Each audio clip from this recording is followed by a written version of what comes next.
Hi everyone, welcome back to my channel. My name is Toyo if you're seeing me for the first time, and I am a creator in Malta. The purpose of this video today is to share information on the type of visa we used and the process and just every information that you need to know about acquiring this type of visa. With me today I have my husband.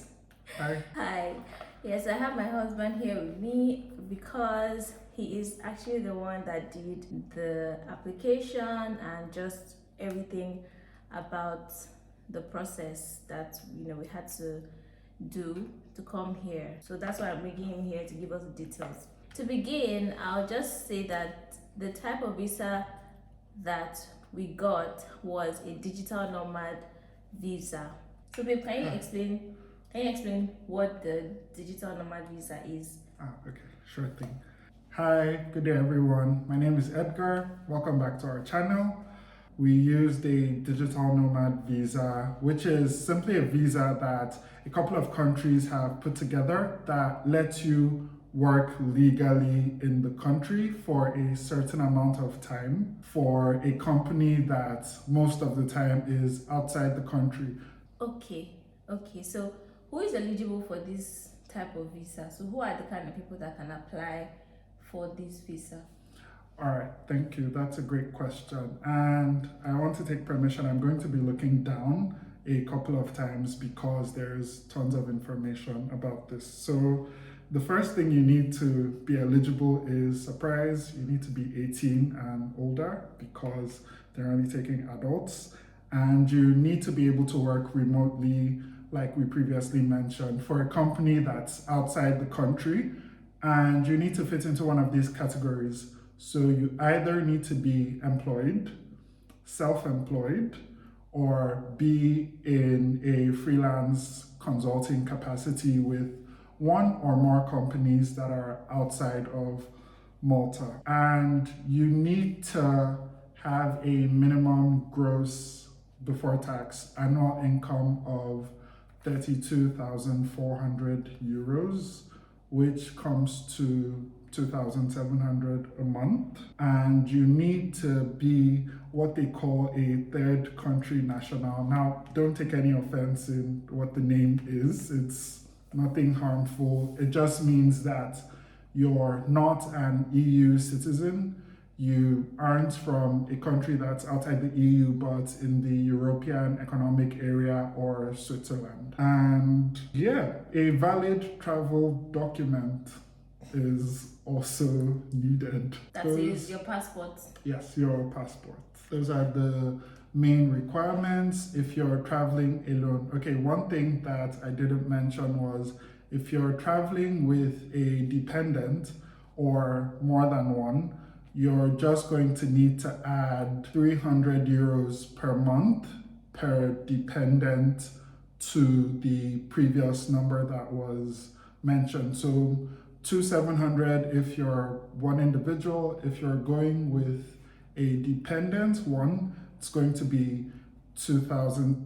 It's going to be 3,000 euros minimum with one dependent, and if you have more than one dependent, they're just going to keep adding 300. So 3,300 for two dependents. So this means that this visa allows you to bring a dependent. Yes. So that is your wife, if you're married, your wife, your husband, your children. Yeah. So you can bring your grandma, your cousin. That question you would need to raise up with the Right. agency.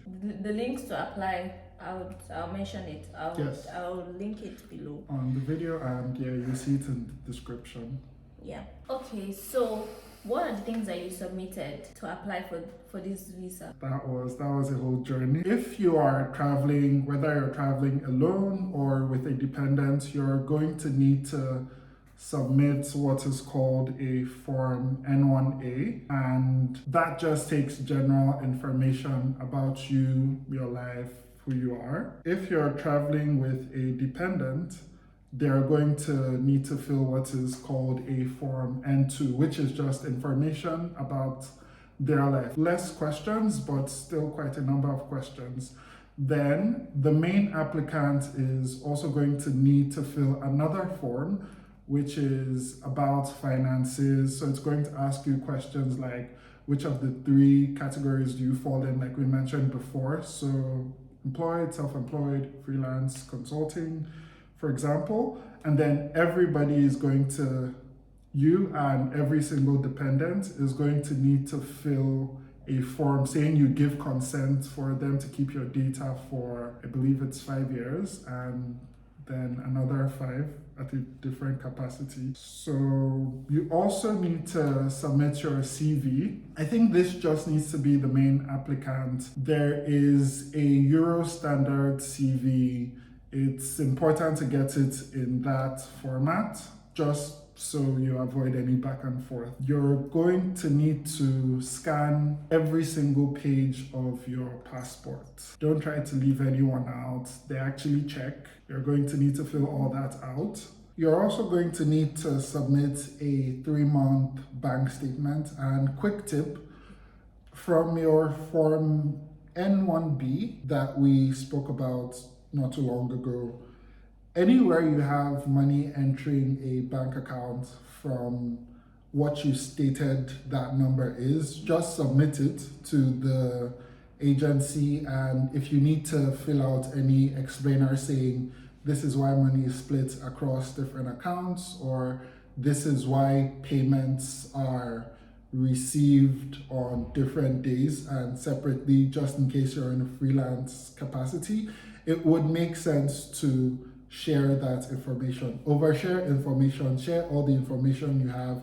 Don't leave anything out because it might cause issues if you do. You're going to need to write a letter of intent, right? This letter is just showing, okay, here is why I want to come to Malta to work from here. Keep it concise, keep it professional. Those are the general requirements that you need to submit to the agency the first time. If you take our advice to overshare information, it would make sense to get a letter from your employer stating that you have permission to work remotely.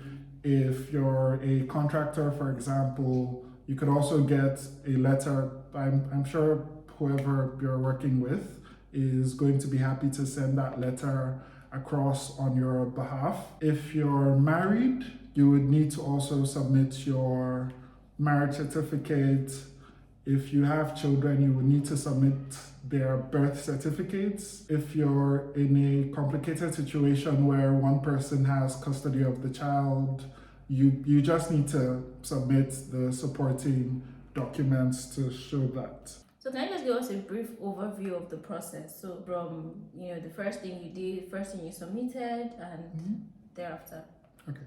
The first thing you need to do would be a bit of research. Congrats, you're watching this video, so you've done the first step successfully. The next thing you're going to do is, because we're going to share the link down below, or if you've already seen it, it would make sense to go through the checklist on their website to just make sure that everything that we said in the video is still accurate. We're recording this on the 27th of February or 28th. Policies change and something might have changed. It would make sense for you to be on top of that. But with the information we have now, what you need to do is go to nomad.residencymalta.gov.mt, and then they would ask you to fill out these forms that we mentioned previously online, right? We had to download the forms, fill them out, and send back to them over email. But right now, you would need to sign up, look at the forms, and fill them out. That's the first step. Okay. After you fill out these forms, they're going to let you know that they've received them, and they're going to ask you to make a payment for the application. The payment is 300 euros per person. So each of the applicants, the main applicant and any dependents you have. I think someone asked the question if children are excluded from the payments. No, they're not. They are full human beings and they require the same €300 payment, right? This is after you've checked all the eligibility. There are a few kinks for countries that are not legible to apply if you have any ties to those countries. We're not going to mention them here, but if you do your research, you should be able to find out if you're eligible for that. And then when you need to make the payment from the main applicant's account, and the payment is done via bank transfer. So after you send the payment to them, they are going to let you know that they've received it, and then your application date starts counting. The wait. They've received your documents, they've checked that everything that you have is okay. If they need any information from you, they're going to request that from you via email. And then after this, they issue you an approval in principle. Okay, that's the first approval. That's the first approval. Okay. But there is a little bit more work to be done. So after the approval in principle, you're going to need to submit proof of temporary accommodation and health insurance that covers you and any other dependents, if you have any, for the period of 1 year. So when does that year start? They're going to tell you in the approval principle that you can reach out to them and they would be able to give you guidance on when the insurance should start. But it's also advised to start talking to a couple of insurance companies ahead of time, just so you have this information quicker. There are a few companies that we spoke to. We spoke to Gasan Mamo Insurance, which is what we use. We spoke to Atlas Insurance, didn't get back to us. We also spoke to La Ferla. So there are a couple of insurance companies around. Speak to the one that covers everything that they mentioned. It should cover, I think, €30,000 insurance coverage, in and out, patient. Yeah, those are the requirements. And they're also in the FAQs while you're doing your research. You'll be able to see them. Can you clarify this, the thing on the accommodation? Because when we were making our own research, we noticed that a lot of people were saying you have to get 1 month accommodation. Right, so thank you for that question, by the way. The accommodation that you're going to submit after you get the approval in principle can be a temporary accommodation, because why are you going to pay for a house for 1 year that you have not seen yet? There is something that you might need to be careful of in the requirements. So it's up to 1 month accommodation, right? So it means that that is translated that, okay, don't book an accommodation that is longer than 1 month if it's temporary. It could be less than 1 month. But if you're using booking.com, for example, and you don't have to pay for it, feel free to book for 1 month if you absolutely need to. Yeah, and so what happened with us was, before we even got here, we actually booked for a month. Then we eventually spoke with the hotel and we changed it to 2 weeks. 10 days. 10 days. And the really interesting thing is that we actually got our accommodation in, I think, 4 days. We looked at the house.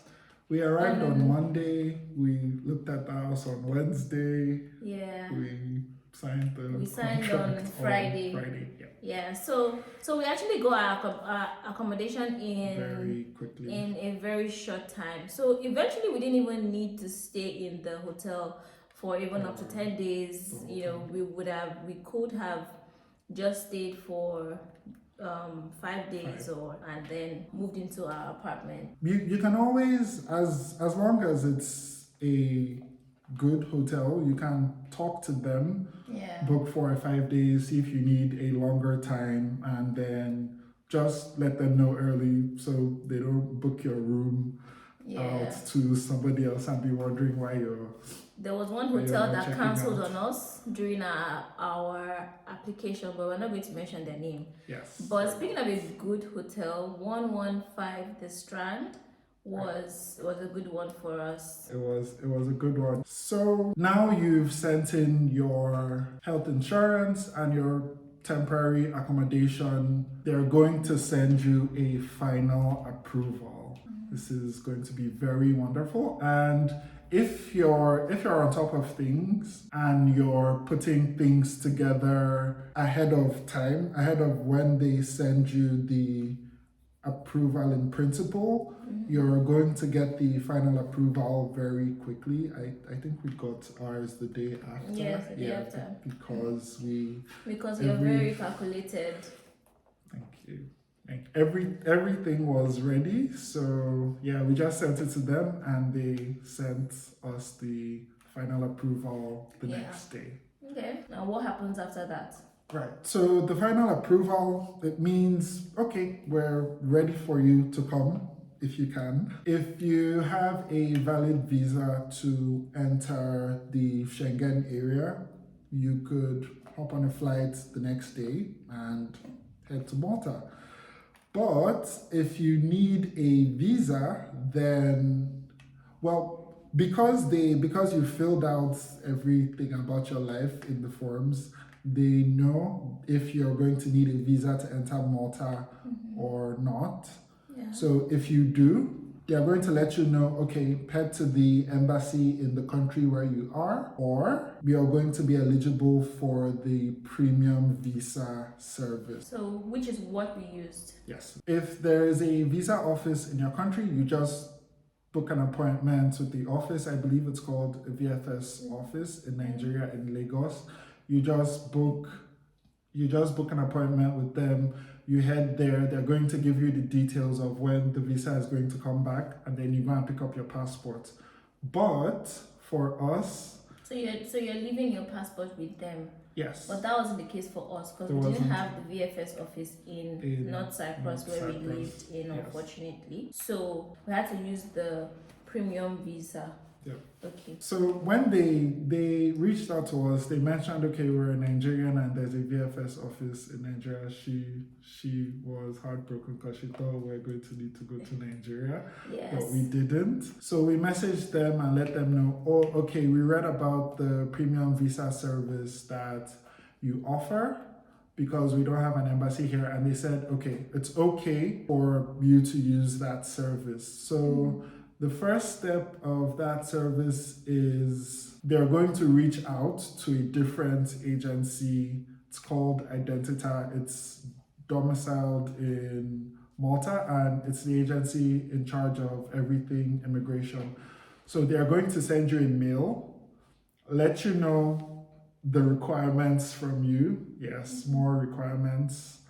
And then they're going to send payment links for you and every other dependent. So that costs another 300 euros for everyone who is applying. You would need to send similar documents that you sent to Residency Malta. So you're going to need to send temporary accommodation booking that just shows, okay, you're going to live here. And the hotel that cancelled on us, like she mentioned, cancelled around that time. So we had to reach out to them again and send the new one.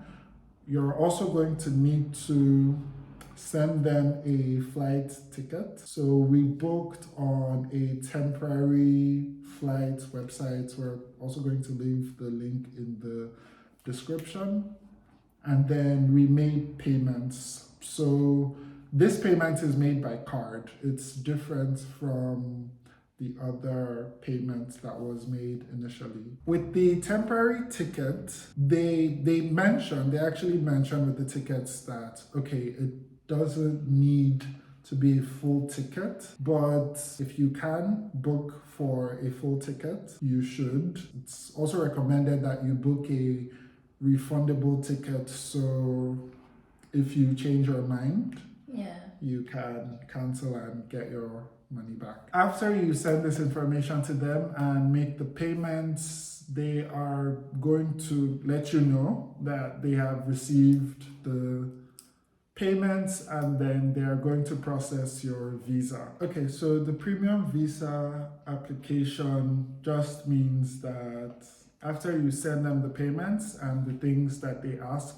for, they are going to let you know that this is how long it takes, and then they're going to tell you about the next steps. The next steps you need to be ready for. So you have your travel document, and then they're going to ask you for a Schengen-sized photo, Schengen visa-sized photo. It's 3 to 3.5 cm by 5 cm, but usually professional photographers are going to be able to know once you let them know that this is the size.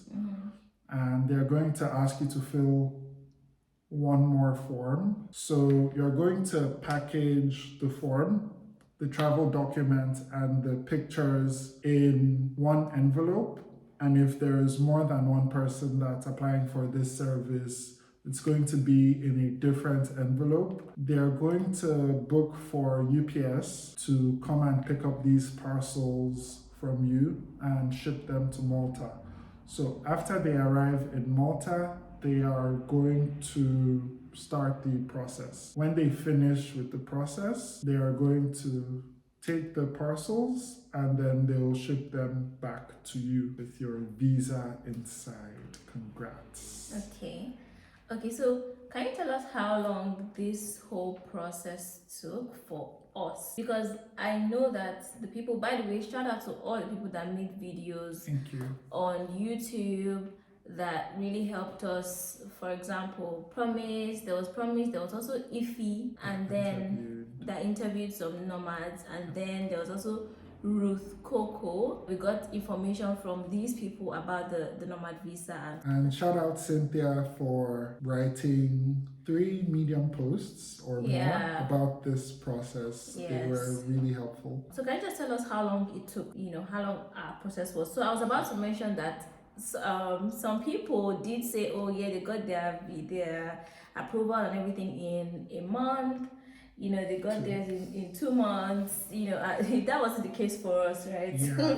When did we start, and when did everything end? There's quite a bit of steps, but not going to bore you with every single detail. If you want that information, feel free to ask. But we started on October 13 and we arrive on February 5th. So that is 4.5 months. So just a little bit over 4 months. Yes, right? just a little bit over 4 months. And when we got here, there were some things that we had to do. Okay, so can you tell us about the things that we had to do once we landed in Malta? Right, so the first thing that you need to do when you land in Malta is to notify residents in Malta that you have arrived, and they're going to book you for an appointment to collect your biometrics, your fingerprint, and another picture that they're going to take in their office, and signature. So dress nice on that day when you're going to do your appointment, so you have a nice picture on your card. Yeah, because I didn't look so good, but you looked very good. They're going to ask you to fill more forms. There's lots of paperwork. Just fight through it. It'll be over, hopefully, at some point. But yeah, it's just more forms, relatively straightforward to do.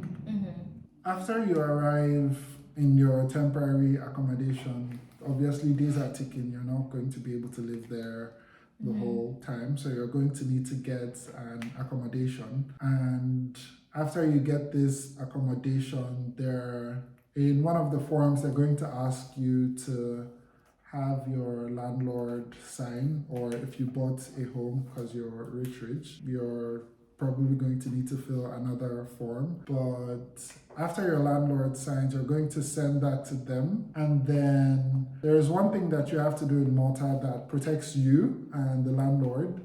You're going to need to register with the housing authority. Residency Malta wants you to forward the approval from the housing authority to them. And then this was all in preparation for our residency card. So the thing is, I was supposed to have released this video, done this video a while ago, but yeah, but I was like, let's wait till we get the residence cards.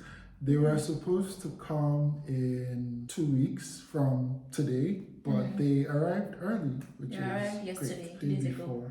Yes. Or so, yeah. Day before yesterday. So we got our residency cards valid for 1 year. Yes. I just have to say that the Malta agencies, they are very responsive. What do you think? Yeah, Residency Malta does a great job. They actually respond to everything the same day. Well, provided you send it in ample time before working hours close. Yeah. They're quite responsive. So during the process of your application, if you have any questions, some things are not so clear to you, you can always send them a message. They would always respond to you, clarify whatever needs to be clarified. Any other thing?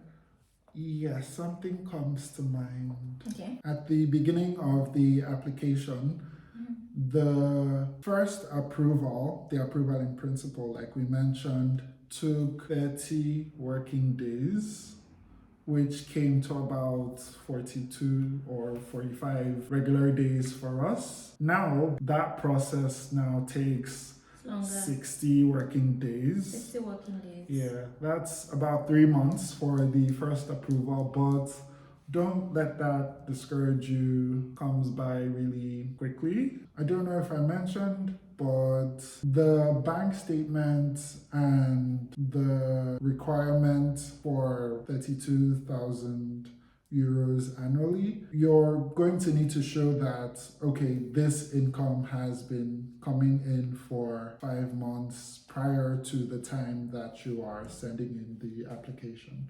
Yes. Okay, that's all for now. Like I said before, I will put the links in the description. Yes. And if you have any other questions about this application process, please leave a comment or leave your question in the comment section below, and I would respond to it in the comment section or with another video. I'll be looking forward to your questions, your comments on these things that we have spoken about. So thank you, babe. Thank you, sweetie. Thank you so much for watching this video, and please give it a massive thumbs up and share it as well to people that you think would want to come here, potential nomads, potential immigrants. I will see you in my next video. Thank you. Don't forget to subscribe. Don't forget to subscribe. Bye. Bye.